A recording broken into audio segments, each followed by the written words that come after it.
Hola, bienvenue dans Je suis potentiel, ton podcast de développement personnel. Aujourd'hui, on se retrouve pour un épisode coach and coaché avec Charlène dans un environnement insolent. On est à Bali, comme vous pouvez le voir. Là, on va partir du coup sur une vraie success story. On va parler de comment on a travaillé ensemble entre le moment où tu m'as contacté, donc fin octobre, c'est ça? Ouais. On a bossé jusqu'en janvier. Plus loin, février-mars. Février-mars, Février, voilà, je suis je crois. très au courant. Février-mars. Et aujourd'hui, comment on se retrouve à Bali. Enfin, j'avais ma petite idée au fur et à mesure des coachings que nos destins allaient se croiser physiquement, parce que les coachings sont digitaux, hein, c'est toujours des visios. Je me doutais qu'on arriverait à faire croiser nos chemins au vu de la tournure de tes projets, mais c'est quand même waouh. Genre, quand je t'ai vu arriver à Bali, j'ai fait ah ouais. Est-ce que déjà tu peux expliquer aux personnes qui vont écouter le podcast pourquoi tu as eu envie de travailler avec moi? Et ben parce qu'en octobre 2023, j'étais pas du tout bien dans ce que je faisais ni où j'étais. Pour le contexte, en fait, j'ai fait des études de production audiovisuelle et en me disant que c'était ma passion et que voilà, c'était ce qu'il fallait faire, il fallait suivre son cœur. Et donc là, j'avais trouvé un stage de développement de séries télé dans une société de production parisienne. Donc j'ai commencé mon stage en septembre et j'étais quand même extrêmement pas déçue mais malheureuse. En fait, je me sentais pas trop à ma place. J'étais extrêmement stressée tous les jours et je n'aimais pas mon cadre de vie. Enfin, j'étais un peu en survie, genre la tête juste au-dessus de l'eau, quoi, tu vois. Et du coup, je me disais, j'ai l'impression d'avoir trouvé mon chemin, mais pas tellement. Au final, je suis quelqu'un qui m'écoute assez pourtant, et donc je me suis dit. Il me faut un coup de pied au cul quelque part. Et en fait, un jour, j'ai vu les posts de Morgane passer et je me suis dit, c'est vrai que c'est une fille tellement intéressante, tellement solaire. Je l'avais rencontrée en vrai à Paris plus tôt.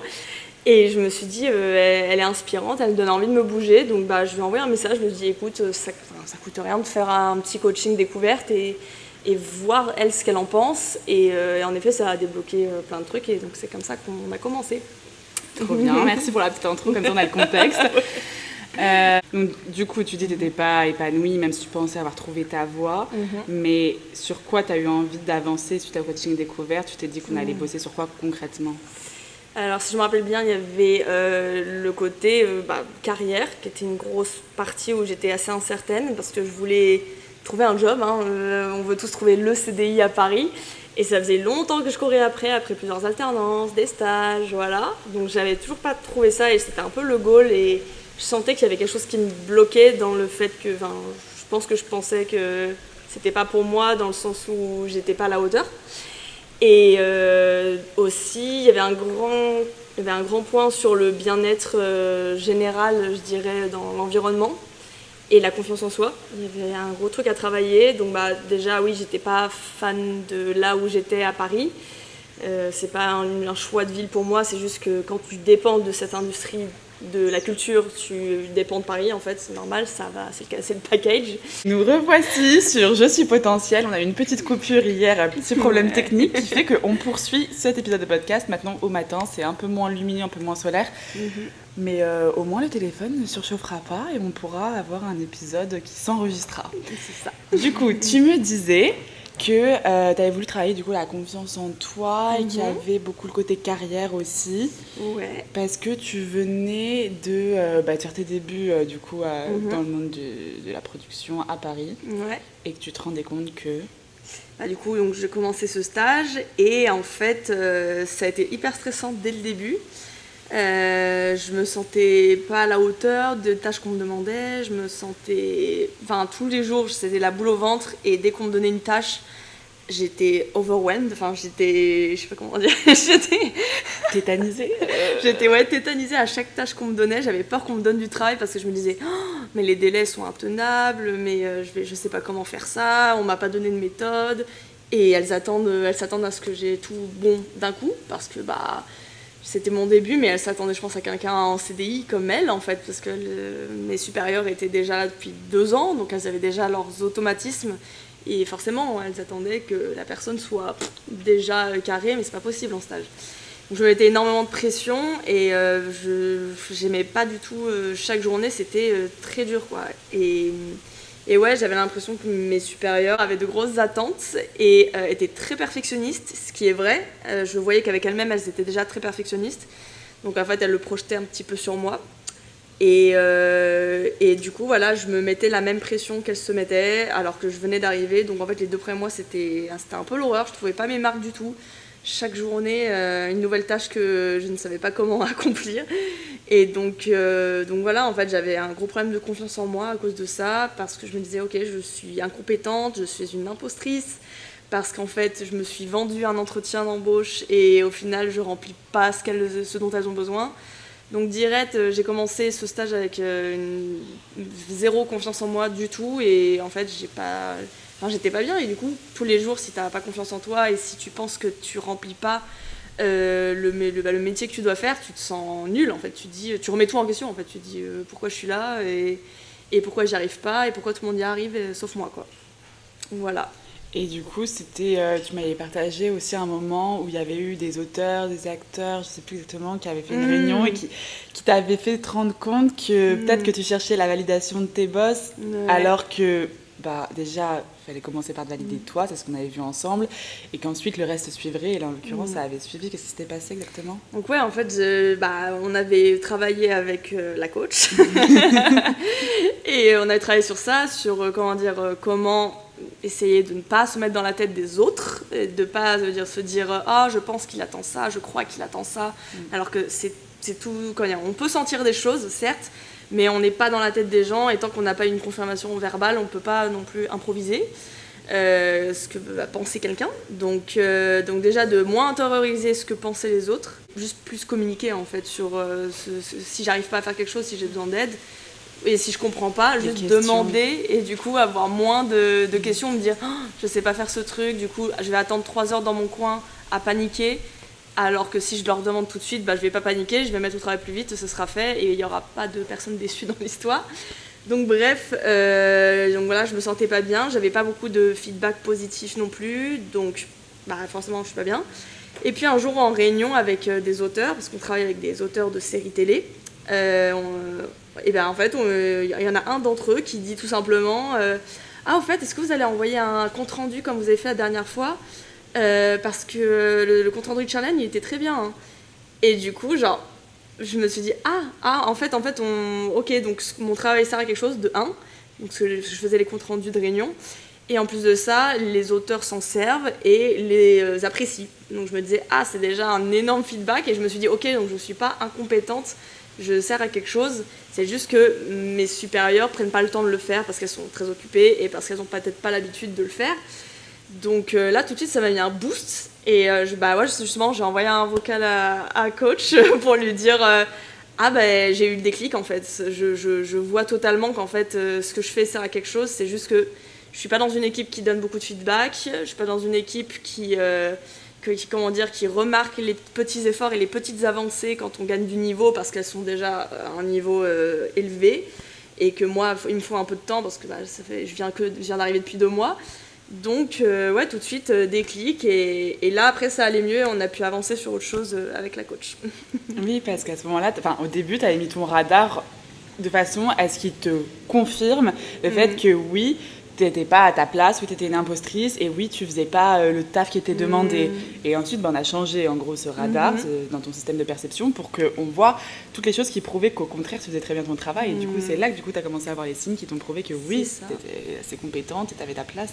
Oui, en fait une fois qu'on voit les preuves que ça qu'on met à plat, on dit bon ça j'ai réussi à faire alors que je savais pas faire il y a 2 jours, ça maintenant je le fais en 10 minutes alors qu'avant ça me prenait 30 minutes, ça c'est devenu un automatisme alors qu'avant j'y pensais pas et j'étais toujours en retard.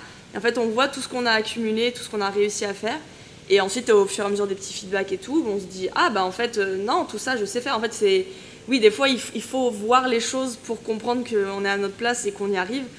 Mais ça sert à rien d'imaginer, de se mettre à la place des gens juste parce qu'on sent qu'on a... Des fois, c'est des mauvaises vibes, en fait. Je sais pas comment l'expliquer, mais après, c'est peut-être moi.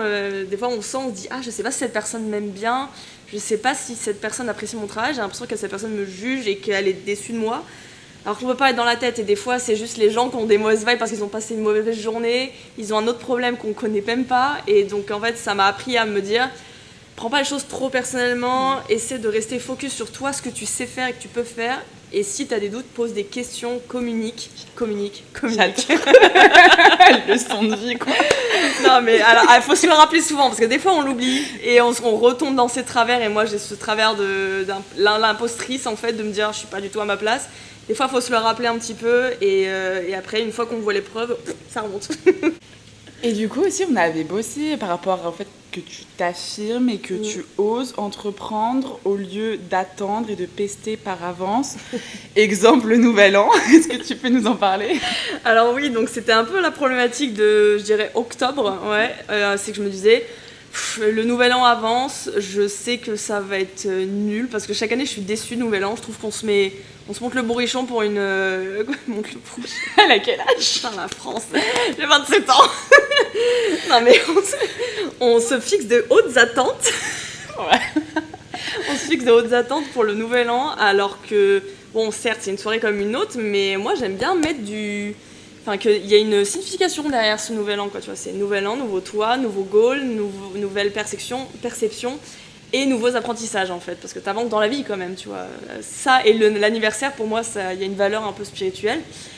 Donc en fait, je me suis dit, j'en ai marre chaque année, j'essaie de suivre les plans de mes potes pour le nouvel an, et je suis toujours déçue, parce qu'en fait, soit on finit à 30 dans une énorme maison un peu délabrée, alors oui, ça peut être fun, mais des fois c'est un peu mal organisé, on mange un peu n'importe quoi, on fait pas vraiment de jeu ou des trucs un peu stylés. Soit on n'est pas dans un endroit qui est beau et juste on reste enfermé pendant tout un week-end, et moi je dis mais ça sert à rien. Donc je me suis dit, j'en parle à la coach, je lui ai dit ouais, j'en ai un peu marre et tout, le nouvel an, j'aimerais bien organiser un truc, mais je suis pas une organisatrice, j'aime pas organiser. Et elle me dit, essaye déjà, comment ça t'aimes pas organiser? Il faut peut-être organiser un truc que toi t'as envie de faire. Déjà commence par quelque chose qui te plaît et tu verras, ça va te donner envie. Et donc on a vraiment fait un truc de projet, planning projet, non, projet... Rétro-planning? Non, pas rétro-planning, on a fait vraiment de la gestion de projet, en fait. Et on a fait par étapes, donc comme quoi, quand tu penses à une énorme tâche et que ça te fait peur, parce que moi j'ai cette anxiété-là, découpe-la en plusieurs tâches, mets-les sur le papier et ça va être beaucoup plus clair. Donc en fait, moi je me suis dit, déjà je vais être avec des amis proches, donc je me dis, il faut que je leur propose, tout simplement. Est-ce qu'on ferait pas un truc de leur proposer d'inviter des gens qu'elles aiment eux, qu'elles aiment elles, tu vois, parce que c'était surtout entre filles. Trouver un lieu, pas très difficile, de nos jours internet ça existe, voilà, il y a plein d'Airbnb géniaux, faut s'y prendre un peu à l'avance, mais on était en octobre donc c'était bon. Trouver un Airbnb qui nous plaise à toutes, le réserver, tout simplement, si on a de l'argent de côté on peut réserver à l'avance et attendre que les gens nous payent derrière. Et trouver des activités, ce qu'on va manger, c'est tout quoi en fait. Et puis après, une fois que t'es avec des gens, ça se déroule quoi. Tu papotes, tu fais des trucs, voilà, il n'y a pas grand chose à prévoir finalement pour un nouvel an assez chill, tu vois. Mais du coup c'était génial. Comme quoi il n'y a pas besoin de grand chose pour faire une bonne soirée, juste les bonnes personnes, le bon lieu, et c'est tout. Voilà, donc en fait, grâce à ça, j'ai pu organiser mon premier nouvel an, et puis ensuite j'en ai parlé aux filles, j'aurais dit... j'espère que ça vous a plu et tout. Elle m'a dit, ah mais ouais, c'était une trop bonne idée, un bon nouvel an entre filles qui est bien géré, c'est assez rare finalement. Voilà, un bon premier projet organisé avec l'aide de la coach. Parce que ouais, du coup, là, on avait bossé sur ta confiance en toi au travail, le fait que tu t'affirmes plus aussi au travail, là, du coup, que tu entreprennes des projets qui t'inspirent dans ta vie personnelle, et du coup, là, on est fin décembre, et du coup, qu'est-ce qui se passe dans ta tête, à force de commencer à te rendre compte que t'es une meuf capable, quoi. Enfin, c'est tout ce que t'as envie d'entreprendre et de changer, t'en es capable. Ouais, justement, très bonne transition, parce que c'est au moment du Nouvel An où j'avais... Enfin, c'est toujours c'est ce que je disais, les stades spirituels, donc anniversaire et Nouvel An, c'est là que je réfléchis beaucoup à ce que je fais. Et ouais, le fait d'en avoir beaucoup parlé avec la coach et ensuite d'avoir parlé avec mes copines, en fait, d'avoir plein d'avis extérieurs, ça m'a aidé à me rendre compte. Je me dis, en fait, oui, je peux faire ce que je veux, je suis pas enfermée à Paris, je suis même pas dans un job, je suis dans un stage, donc le stage se finit en mars, voilà. Et si je suis pas bien à un endroit, bah pourquoi je resterais en fait? Pourquoi j'essaie de faire rentrer des ronds dans des carrés alors que ça correspond pas à moi? Si je me sens aussi mal mentalement et physiquement, c'est qu'il y a une raison. Donc, ça faisait longtemps que j'avais très envie de voyager. J'ai le voyage dans le cœur depuis toute petite. C'est quelque chose qui me tient à cœur. Et j'avais rencontré des gens dans d'autres voyages précédents, mais des voyages courts, hein, où c'était des gens qui faisaient des tours du monde, qui partaient pendant 6 mois, 1 an. Et j'avais des étoiles dans les yeux quand ils me racontaient ça, mais je me disais, ah non, c'est pas pour moi. C'est sûr que c'est pas moi, ça peut pas être moi, c'est trop beau pour être vrai, je vois pas pourquoi je ferais ça. Mais j'adorais, ça me parlait en fait. Donc j'y ai réfléchi tellement longtemps, mais j'ai gardé ça dans un coin. Je me suis dit, oh, je le ferai plus tard, ou oh non, mais là j'essaie de faire avancer ma carrière d'abord, quitte à être pas très heureuse au début, horrible de se dire ça, tu vois. Mais je continue à avancer parce que de toute façon j'ai déjà commencé, donc autant finir. Et en fait, non, il faut pas se dire ça. C'est pas parce qu'on a commencé quelque chose qu'on peut pas l'arrêter en cours de route et qu'on va perdre du temps. En fait, voilà, je pense qu'on a tous maintenant un rapport au temps un peu étrange où on se dit qu'il faut toujours courir après nos goals et que le temps est court, le temps c'est de l'argent, nanana. Mais en fait, à un moment donné, si t'es pas bien là où tu es, et si t'as toujours un rêve en tête qui te tracasse, jamais tu l'oublieras et plus t'attends, plus tu vas regretter en fait. Et voilà, donc là, nouvel an, j'ai dit, je crois que j'ai vraiment envie de partir, faire un tour du monde, prendre un billet d'avion et juste partir. Alors oui, j'avais mon copain qui était à Paris, mais on pouvait toujours s'arranger en relation à distance. Il y a toujours des solutions. Il faut juste chercher. Et donc en fait, à ce moment-là, j'ai pris la diffusion officielle et je me rappelle parce que je tenais un petit carnet de journaling. Si la coach vous le recommande, il faut le faire. Poser ses rêves à l'écrit, c'est plus de chances de les réaliser. Et c'est ce qui s'est fait en fait. Genre, j'ai fait une liste de mes goals 2024 et j'ai vraiment écrit en 2024, je pars de Paris, ce qui s'est fait. Du coup, j'ai déménagé officiellement en mai, ouais. Et j'ai mis en 2024, je pars en tour du monde. Et du coup, j'ai fait ces goals, tu vois. Et donc ça me fait tout bizarre de me dire que c'était juste du papier en décembre. Et là, genre, j'y suis. Et des fois, je réalise pas trop. Je me dis, ah, mais c'était pas si difficile en fait. Une fois qu'on se met. Enfin, j'ai dû déménager de mon appart, j'ai dû organiser toutes mes finances, j'ai dû ranger mes affaires chez mes parents, etc. Donc en fait, ouais, ça demande des petits goals en fait comme ça, mais au final, 6 mois plus tard, on est là quoi. Voilà. On est là. On est là. Voilà. Moi, je me souviens quand même quand t'es venue avec ce nouveau projet, comme quoi notre challenge n'allait plus être de trouver un CDI en développement de séries télé. Voilà, ça, elle m'a dit c'est ciao, elle m'a dit go pour un tour du monde. Il y avait quand même le sujet de j'ai pas envie de lâcher mon rêve de carrière parce que tu restes une personne très ambitieuse qui a envie de pas mettre ta carrière totalement de côté quoi. Ouais. Et tu me disais comment je peux faire, tu voulais quand même avancer sur ce projet d'être peut-être scénariste. Du coup, comment on a implanté ça dans ton quotidien, dans tes projets? Et tout simplement en fait, je me disais, c'est ce que je disais à la coach, je disais en fait quand je suis au travail et qu'on a des réunions avec des auteurs, le premier truc que je ressens c'est de la jalousie pour eux. Alors c'est bête, mais genre je me dis, j'aime pas être à ma place, je préférais être à leur place. Sauf que dans ma tête c'était impossible, je pouvais pas essayer d'être auteur parce que j'ai pas fait des études d'écriture, de grandes écoles de scénaristes, il y en a quelques-unes à Paris et tout. Et du coup je me disais, non c'est pas pour moi, j'ai déjà fait des études comme ça, autant continuer dans cette branche-là. Alors que non, on peut toujours changer, ça sert à rien de se fermer dans un chemin, juste parce que vous avez déjà dépensé du temps et de l'argent dans ce chemin. Si vous voulez partir, partez. Donc en fait, elle m'a dit, mais en soi, tu sais écrire, tu peux écrire, en plus tu vois des projets toute la journée, donc t'as un bon œil. Je lui dis ouais c'est vrai mais je sais pas genre j'ai peur de me lancer. Elle m'a dit écoute elle m'a donné des goals très concrets. Écoute là est-ce que t'as une idée de ce que tu veux écrire? Je lui parlais de mon projet. Elle me dit voilà c'est très bien, t'as déjà l'idée donc en fait qu'est-ce qu'il faut juste le poser sur le papier maintenant. Donc elle me dit écoute cette semaine là tu peux écrire déjà une espèce de synopsis, ensuite tu peux écrire un plan et ensuite tu peux commencer à écrire quelques pages. Et je me suis dit ok ouais je peux tenter. Et aussi on s'est dit il faut du mentoring en fait, s'entourer de gens qui qui ont les compétences que vous visez et qui peuvent vous apporter beaucoup de conseils. Donc moi, en fait, j'avais déjà des amis qui essayent d'être scénaristes et qui ont des super idées. Et en effet, je me disais, tant qu'à faire, autant reprendre contact avec elle parce que avec le stage, j'avais pas beaucoup de temps, mais du coup, essayer de travailler avec elle. Et en fait, je me suis mis à aller voir le week-end. On écrivait ensemble, côte à côte, et je leur ai posé beaucoup de questions, de leur avis, etc., des avis extérieurs, mais du métier. Et de fil en aiguille, j'ai commencé à écrire et en fait, j'ai quand même écrit... j'ai écrit tellement d'idées de projets, je pense que j'ai une page entière d'idées. Et ensuite, j'ai commencé à vraiment écrire du dialogué, du scénario, ce qui est un peu la partie finale, quand on a déjà un peu une idée où on va. Et donc en fait, de fil en aiguille, j'ai écrit, etc. Je me suis forcée aussi à aller faire une formation. Il y a des formations payantes sur Paris, des formations courtes de 3 jours qui peuvent aider à structurer tout ça. Donc j'en ai fait une et tout, ça m'a vachement aidé encore une fois. Et puis pareil, on rencontre des gens, ça nous aide. Donc maintenant je me suis dit, ok, en fait écrire je peux le faire de partout. Et surtout, je peux le faire à côté d'un autre job si jamais quand je rentre en France, imaginons galère de thunes, encore une fois, on cherche les solutions et ensuite on se met à l'action. Et si je suis en galère de thunes, je trouve un job plus facile, alimentaire, pas à Paris parce que j'avais pas envie de revenir à Paris. Et moi je me suis dit, si jamais je suis en grosse galère, je retourne en France et je deviens conseillère funéraire parce que c'est c'est un métier qui a du sens pour moi.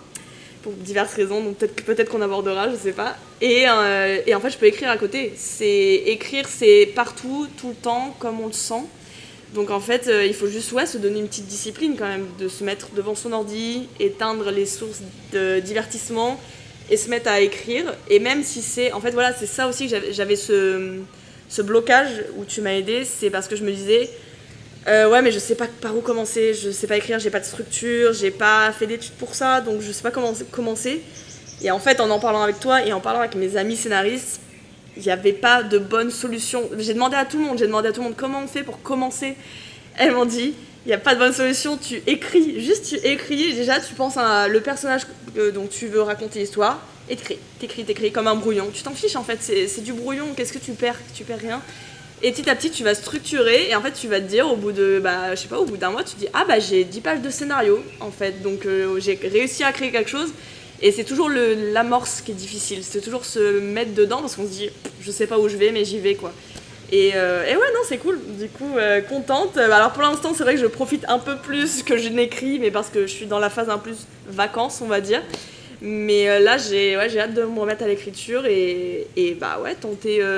pas forcément peut-être une série, mais peut-être écrire un livre, ou que ce soit même écrire des vidéos, je sais pas encore, mais même si écrire me rend heureuse, juste pour moi ça me fait plaisir. Je sais pas comment dire ça, mais... c'est bon, c'est assez, moi ça me fait plaisir, c'est ça qu'on veut, on est là pour se faire plaisir dans la vie. Ouais. On n'est pas là pour souffrir, d'être dans un endroit qui te convient pas, où tu te sens pas à ta juste place et apprécié à ta juste valeur. Donc aujourd'hui, là... Donc, tu as eu la réalisation du fait que, vas-y, il fallait partir en tour du monde, One Life, faut arrêter les conneries. La vie est trop courte. Voilà. La vie est trop courte. Voilà. Donc, début 2024, on a commencé à organiser le tour du monde. Et voilà, aussi, en parallèle, on voyait comment tu pouvais t'ouvrir à ton rêve d'être scénariste. Et comme quoi, l'un n'empêche pas l'autre parce que pendant ce tour du monde, tu vas très bien pouvoir écrire. Tu vas sûrement, si tu portes ton attention dans cette direction, rencontrer des gens peut-être qui t'apporteront et qui t'apprendront au sujet de ta passion pour l'écriture. Par rapport du coup au tour du monde, est-ce que tu avais des appréhensions? Je fais trop genre, je suis pas au courant. C'est ça. Oui, dis-moi. Des appréhensions, alors en fait, pour le contexte, en 2022, j'ai fait mon premier voyage solo en Indonésie, à Bali en fait, tout simplement, ici. Et alors pourquoi j'ai fait ça? Parce que en effet, avant, j'attendais toujours que quelqu'un m'accompagne pour faire un voyage. J'avais très envie de voyager depuis tellement longtemps. Même pendant mes études, je voulais faire des fois de petites semaines de vacances et j'attendais toujours que soit mon copain de l'époque m'accompagne, soit des amis le fassent avec moi. Et en fait, des fois, les timings font que ça ne marche pas, ou qu'il y a des personnes qui n'ont pas de thunes qui ne peuvent pas voyager, ou qu'il y en a qui ne veulent pas aller du tout dans le même pays que toi, ou faire les mêmes activités que toi. Donc j'ai appris à la dure qu'en fait, des fois, si tu veux quelque chose, va le chercher tout seul et t'apprendras peut-être beaucoup plus de choses. Donc en fait, je me suis dit, en fait, pourquoi j'attends quelqu'un et j'ai vraiment envie de partir, j'en ai marre d'attendre, let's go seule. Je crois que je sais me gérer seule. Je pense qu'à distance, maintenant avec les réseaux sociaux, avec toutes les applis, on n'est jamais vraiment tout seul. Si t'as un coup de blues, t'appelles quelqu'un et si ça va vraiment pas, au pire, le pire du pire, tu prends un billet retour et c'est pas un drame, t'auras pas échoué à quelque chose. Donc en fait je me suis dit ouais let's go et là c'est révélation, le voyage en solo à Bali en fait, je me suis dit waouh en fait j'ai rencontré tellement de personnes, j'étais jamais seule, tous les jours je rencontrais des gens. Et c'était un peu un moment un peu spirituel parce que t'es vraiment seul dans un nouveau pays avec une nouvelle culture, avec des paysages comme ceux-là. Et en fait, ça te pousse à vraiment à faire un peu de la méditation, je dirais, ou juste en pleine conscience dans un endroit. Et c'est quelque chose qui m'arrivait pas en France d'être aussi conscient de la chance que t'as d'être là. Savoir être solo, je pense que c'est quelque chose qu'on peut faire par étapes si on n'est pas à l'aise avec ça au début. Je connais beaucoup de gens qui c'est même pas pensable de voyager en solo, pourtant qu'est-ce que c'est bien, je vous le recommande tellement. Par exemple, aller au resto tout seul, se faire un petit resto en tête à tête, elle sait très bien faire parce qu'elle fait beaucoup elle se date. Self-love date. C'est vraiment une super bonne méthode pour être seule et pour apprendre petit à petit à se dire il n'y a pas de honte déjà à être seule face à soi-même et des fois ça, franchement t'es content, tu commences à apprécier ta compagnie. Tu te rends compte que t'es un peu t'es en date avec ta propre personne et tu dis c'est bien, j'apprends à me connaître et à voir ce dont je suis capable. En fait, d'apprendre à s'enlever de cette anxiété sociale, en fait, de ce besoin d'être avec des gens tout le temps et d'avoir honte si on est seul, pas de problème. Aux Philippines, pour recontextualiser, j'ai fait une petite chute à scooter, j'étais à l'arrêt, c'était un peu bête. J'ai essayé de pousser le scooter et en fait je suis tombée sur mon genou donc je l'ai ouvert. Donc j'avais besoin d'avoir des points de suture. Donc c'est la première fois que j'avais un peu une difficulté en voyage seule parce que c'est un voyage solo. Clairement il fallait aller à un hôpital. Donc déjà je vois mon genou, panique générale à bord. Parce que ça m'est jamais arrivé donc ça...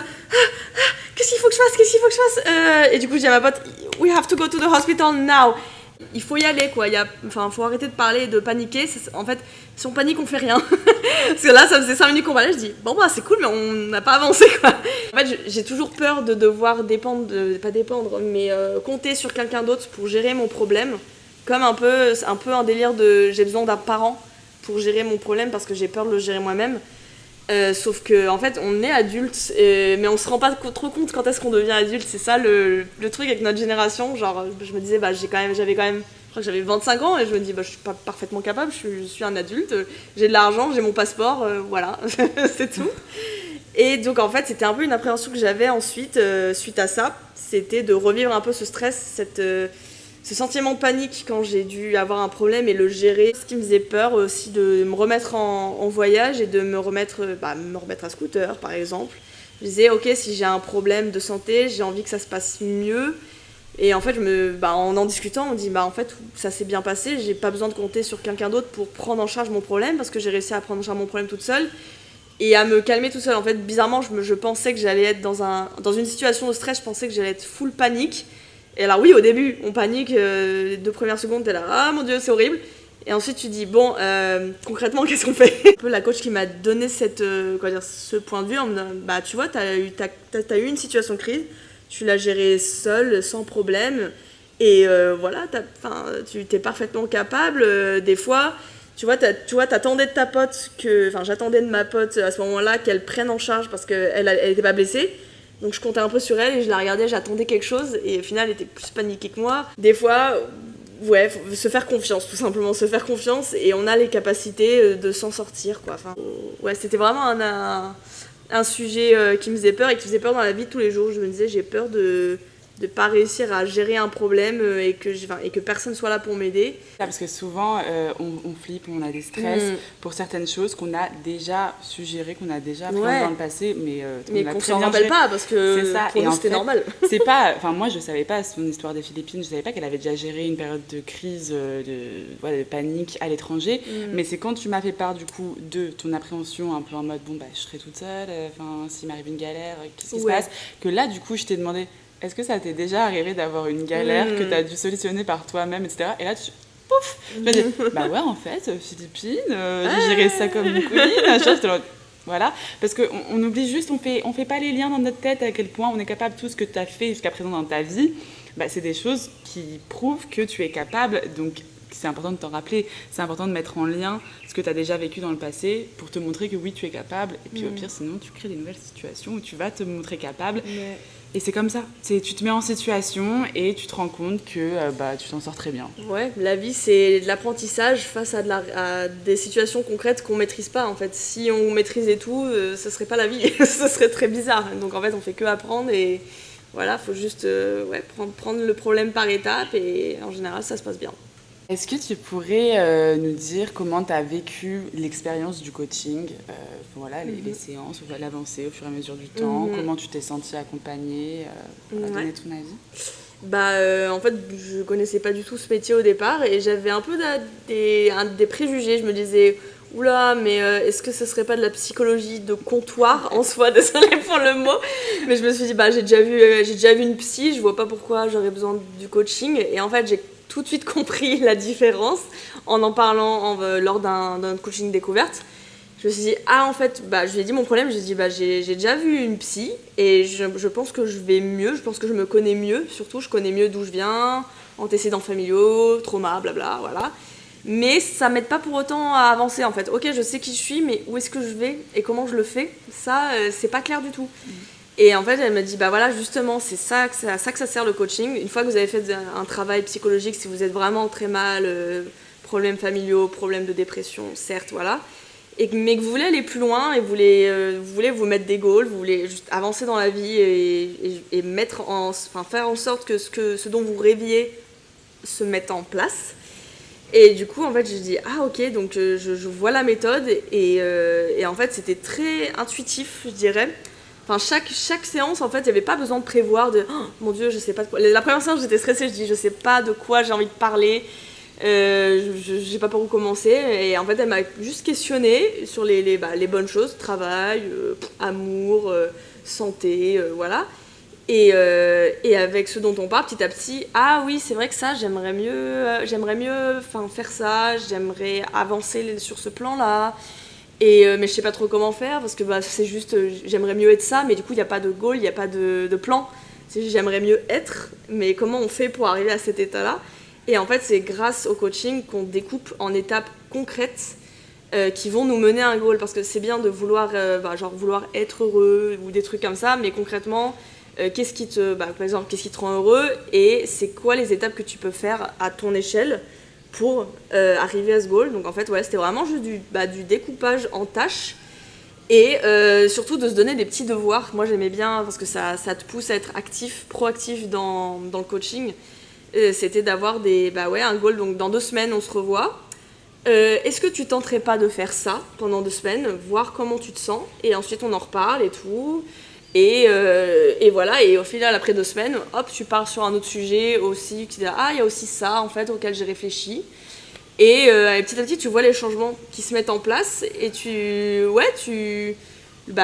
par exemple, un petit changement, moi, qui m'a bien aidé, c'était, écrire des gratitudes dans un journal, et mettre mes goals. Je m'y tenais bien à un moment donné, là, un peu moins, parce que c'est le voyage et tout. Mais j'ai racheté un carnet justement pour continuer parce que je me suis dit, oh mon Dieu, il me faut un carnet. Et je me mettais des goals mois par mois. Je disais, mois de janvier, j'aimerais ça. Et en fait, au final, le fait de les écrire, tu le gardes en tête et t'as un peu l'envie de cocher la petite case. T'as très envie, donc tu te dis, ok, je vais faire ça, je peux le faire maintenant. Et la 3/4 du temps, franchement, je cochais la moitié de ma liste dès les 10 premiers jours du mois. alors que t'as encore 30 jours pour faire plein de choses. Et des fois, c'était des trucs, c'est pas bête, mais c'est pas des trucs énormes, c'est pas des tâches énormes, c'est pas devenir millionnaire, check. Non, c'est, par exemple, je me disais, il y avait quelque chose, un jour j'ai dit un truc, ça paraît stupide, mais je me disais, comment je peux avoir plus confiance en moi physiquement ? Et je lui ai dit, moi j'adore les femmes qui ont plein de bijoux, j'aimerais trop être une femme à bijoux qui en a plein et qui vit avec, en fait. Je dis, moi dès que j'essaie de mettre des bijoux, ça me gêne, j'ai envie de les enlever, genre je peux pas dormir avec, je peux pas me baigner avec. Et elle me dit, si, il faut juste les garder sur soi, mais il faut juste avoir des bijoux qui sont waterproof, mais ça se trouve maintenant. Et en effet, Morgane, c'est quelqu'un qui a aussi beaucoup de bijoux, donc je disais, comme toi, j'aimerais trop avoir ça, et que ça fasse un peu partie de moi. Et elle m'a dit, tu sais quoi, challenge, pendant 2 semaines, tu mets tous les bijoux que t'as sur toi, ça fait beaucoup. Tu mets tous les bijoux que t'as sur toi et tu les gardes, tu les enlèves pas pour dormir, ni pour te baigner, sauf si, oui, c'est des choses qui peuvent pas aller dans l'eau. Mais voilà, t'essaies de garder pendant 2 semaines un maximum de bijoux. Et ok, donc dès que je raccroche le téléphone pour le coaching, je commence à mettre tous mes bijoux et tout. J'ai envoyé une photo en mode preuve, voilà. Et aujourd'hui, j'ai des bijoux partout et je me suis même fait des piercings parce que j'avais jamais pensé à faire des piercings, mais j'adorais voir les gens avec plein de boucles d'oreilles là. Donc j'en ai fait 2 ici et j'en ai fait 2 ici aussi. Et donc là, ils sont en train de cicatriser et tout. Mais c'était un petit goal que j'ai écrit sur mon carnet. J'ai écrit faire 2 piercings. Et du coup, forcément, je cherche sur Instagram une perceuse. Et j'y vais, je prends un rendez-vous. Et voilà, et c'est bon, c'est un goal de checker. Et j'étais trop contente. Et je me dis, ok, c'est bon, ça c'est fait. J'ai des petits bijoux. Et ensuite, j'ai demandé à mon chéri de m'offrir certains bijoux qui sont résistants à l'eau. Et maintenant, je les enlève jamais. Et ils font partie de moi. Et du coup, quand imaginons que je suis pas maquillée, j'arrive devant mon miroir, je veux me préparer, je me dis c'est déjà bien, je suis contente de ce que je vois parce que il y a des accessoires, donc je me plais déjà esthétiquement, je trouve que c'est dans mon esthétique et je suis déjà un peu prête en fait à aller voir le monde. Je me dis je suis pas complètement zéro préparation, je me dis au moins j'ai des petits bijoux et ça habille le corps et puis j'ai des petits compliments donc c'est cool, voilà. Et il y avait aussi un autre point, je disais j'aimerais bien être une femme à rouge à lèvres. Parce que je me disais, je trouve que les femmes qui ont du rouge à lèvres, quand je les vois dans la rue, je me dis, elle a sa vie bien en main. Je dis, elle a confiance en elle, elle s'est préparée, elle a pas peur d'oser avec du rouge pétant. Et elle a pas peur de s'en mettre partout, etc. Non, elle y va. Et enfin, je trouve que c'est la marque la plus féminine et la plus pas virile, mais puissante qu'une femme peut montrer sur son visage, parce que c'est tout de suite mettre l'accent et montrer que t'es différent, que tu sors du lot, parce que pas tout le monde met du rouge à lèvres, tout simplement. Et du coup, je dis à Morgane, ouais, j'aimerais trop être une femme à rouge à lèvres. Elle me dit, pourquoi tu le fais pas, du coup ? Je dis, parce que j'ai peur que ça parte quand je mange, et puis j'ai la flemme de m'en remettre, et puis j'ai peur que ça prenne du temps le matin. J'aime bien sauter du lit et partir au travail parce que j'ai envie de maximiser mes heures de sommeil. Elle me fait, ouais, mais en soi, mettre ton rouge à lèvres, ça te prend combien de temps ? Je lui dis, je sais pas, en soi, ça prend 30 secondes, je pense. Elle me fait, voilà, c'est quoi 30 secondes dans ta matinée ? Mets ton réveil 30 secondes avant si tu veux. Voilà, ça va rien changer, mais en vrai, t'as le temps, tu peux caser ça. Et du coup, elle me dit, pareil, c'était en même temps que le challenge des bijoux. Donc pendant 2 semaines, alors c'était aussi avec full make-up, les yeux et tout, j'y allais à fond. Et en effet, je me disais, mais en fait, tu peux te mettre pendant 15 minutes, faire une bête de maquillage pour toi qui te paraît beaucoup, et en fait qui va te faire te sentir plus confiante parce que tu dis, je sais que je suis impeccable et je sais que j'ai un super maquillage j'ai des belles paillettes, moi ça me plaît, voilà. Je me suis amusée à le faire le matin en plus. Et ouais, tout simplement, faut juste le faire. Si t'as envie d'être une certaine version de toi, qu'est-ce qui t'en empêche concrètement ? Et en effet, t'avais des très bons arguments de dire, garde un rouge à lèvres tout le temps sur toi, tu peux le mettre dans ton sac, ça prend pas de place. Si il part pendant la journée, t'en réappliques, voilà, tout simplement. Et oui, donc il n'y a pas trop de problème en fait. Donc là en ce moment j'en ai pas parce que c'est les vacances et tout, et là j'ai quasiment pas de maquillage, c'est un peu ma retraite spirituelle du maquillage. Mais je me sens bien comme ça aussi en fait. Donc tout simplement, mais du coup j'ai toujours mon rouge à lèvres quelque part sur moi. Et quand je le vois, en fait tout simplement je le vois, je dis tiens, je vais le mettre. Donc voilà, tu le mets et tu te dis c'est cool, je me suis maquillée, je je me suis servi mon make-up que je garde toujours dans une boîte et que je ne touche jamais. Alors voilà, tout simplement, des fois, faut s'amuser. Et puis des fois, t'as des compliments. En vrai, ça fait toujours plaisir d'avoir des petits compliments dans la rue. Dire « Ah, j'aime bien ton rouge à lèvres. Ah, c'est sympa ce que t'as fait. J'aime bien ton collier et tout. » Bah, ça fait plaisir, quoi. Ouais, très beau bijou. Hein. Merci. Non, oui, parce que du coup, je tiens quand même à préciser pour l'histoire psy-coaching, c'est totalement donc complémentaire. Enfin, ça peut être fait en même temps ou ça peut être fait avant le fait de voir un psy, mais le psy, c'est juste pour comprendre le passé, c'est vraiment comprendre ton contexte, qu'est-ce qui fait que tu es comme ça aujourd'hui. Alors qu'en coaching, c'est tu pars du présent pour aller vers le futur. Donc tu vois, tu as le passé avec le psy et tu as présent-futur avec le coaching. Donc totalement complémentaire, sauf que au bout d'un moment, quand tu as compris pourquoi tu es comme ça, qu'est-ce qui s'est passé et tout, que tu connais bien la base, après, si tu veux la changer, il faut passer dans l'étape de l'action, dans le passage à l'action. Donc, on fait bien sûr un grand moment d'introspection en coaching, mais il y a toujours, comme tu disais, t'appelles ça des devoirs. J'aime bien les devoirs. Plan d'action. Oui, plan d'action. Je suis morte.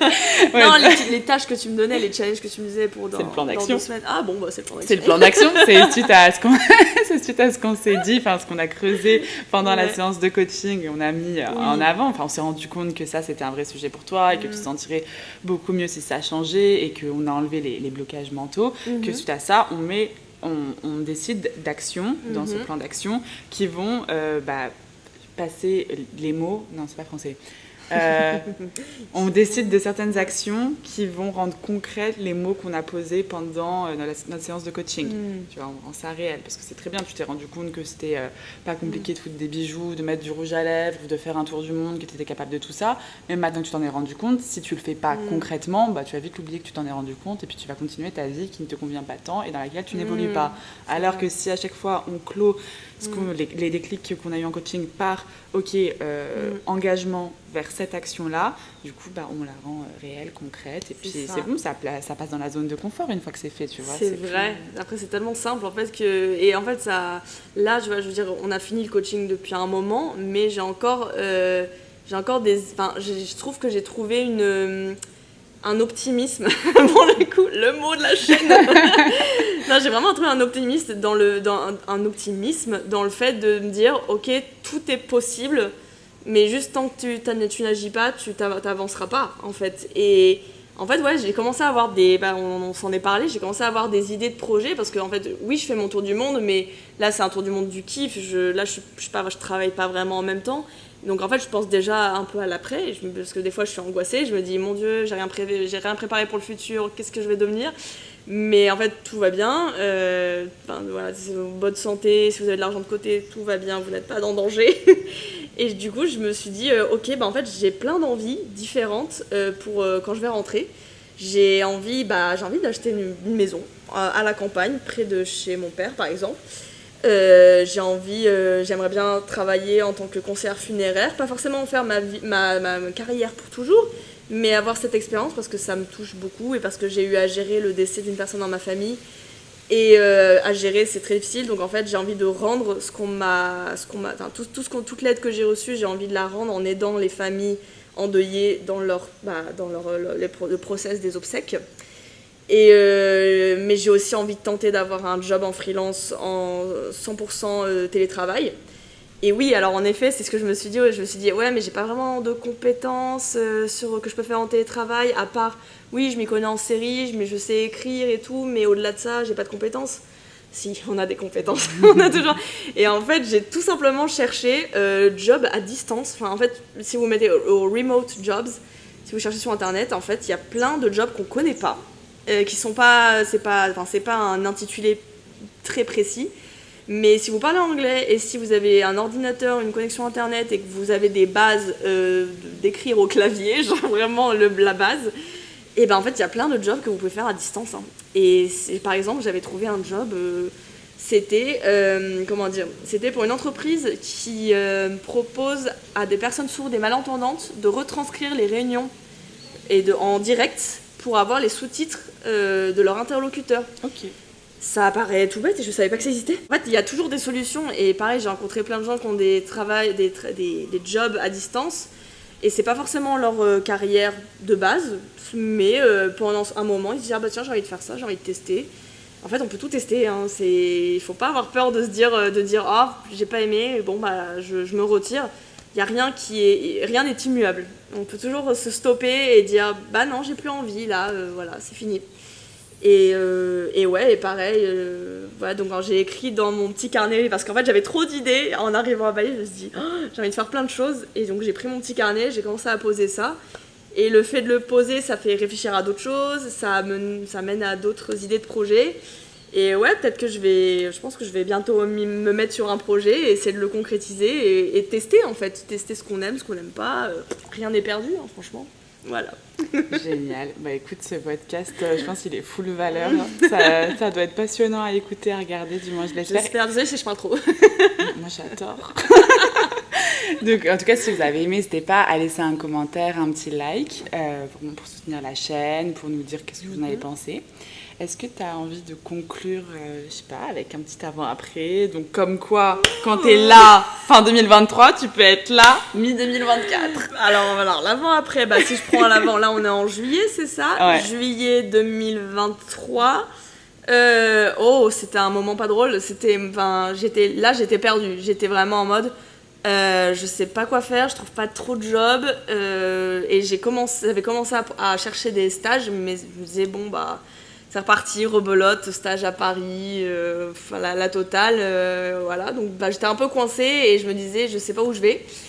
J'étais toujours en France, Paris, la petite ville, la vie bien rangée, la routine qui me convenait pas du tout. Et bah voilà, un an après, j'ai la routine que je veux. Chaque jour, ça peut être une nouvelle routine si j'en ai envie. Là, j'ai fait un road trip toute seule en scooter à Ubud, alors que je pensais que j'étais pas capable du tout de reconduire après mon petit accident de scooter. Et grâce à Momo, je me suis beaucoup améliorée. Oui, je suis prof de scooter alors que je conduis depuis un mois. Non mais c'est ça, bah ouais, et en fait, se remettre, tenter les trucs qui nous font peur aussi, des fois, bah tu te rends compte de tout ce que ça peut t'ouvrir. Bah là, je pense que oui, d'avoir pris un taxi pour aller au bout, ça n'aurait pas du tout été la même expérience que de conduire dans les rizières avec les locaux, avec ma musique, et genre, meilleure expérience. Donc en vrai, l'avant-après est assez fou. Ouais, bref, tu kiffes ta life, quoi. Je kiffe. Chaque journée est un bonheur. J'adore. Voilà. C'est ce que je souhaite à tout le monde sur cette terre. Donc, s'il vous plaît, ayez le courage d'aller en direction de vos rêves. Arrêtez de stagner dans des situations, dans des vies qui ne vous conviennent pas et de baver sur la vie des autres sur les réseaux sociaux. C'est quelque chose qui te fait triper. C'est bon. Genre, tu en es capable. Si machine le fait, tu peux le faire aussi. Il faut juste que tu te lances. Et si tu ne sais pas par où commencer, tu peux me contacter. Moi, je t'accompagne avec plaisir. C'est mon job, c'est ma passion. C'est mon rêve de devoir réaliser tes rêves. Petite conclusion. Voilà, t'as quelque chose à ajouter? On finit comme ça. Je dirais, les réseaux sociaux, arrêtez de vous comparer, passez à l'action en fait. Hein. Si vous voyez un truc que vous avez vraiment envie de faire, faut y aller en fait. La personne à qui vous vous comparez, elle a fait ça, elle s'est mis en tête, ah je veux faire ça, elle l'a fait. Qu'est-ce qui vous en empêche? Voilà, tout simplement. Voilà, qu'est-ce qui t'en empêche? C'est le mot de la fin. Bon, bah, je vous fais des gros bisous et je vous dis à la semaine prochaine pour un nouvel épisode sur Je suis potentiel. Salut! Gratitude. Là, il se merde.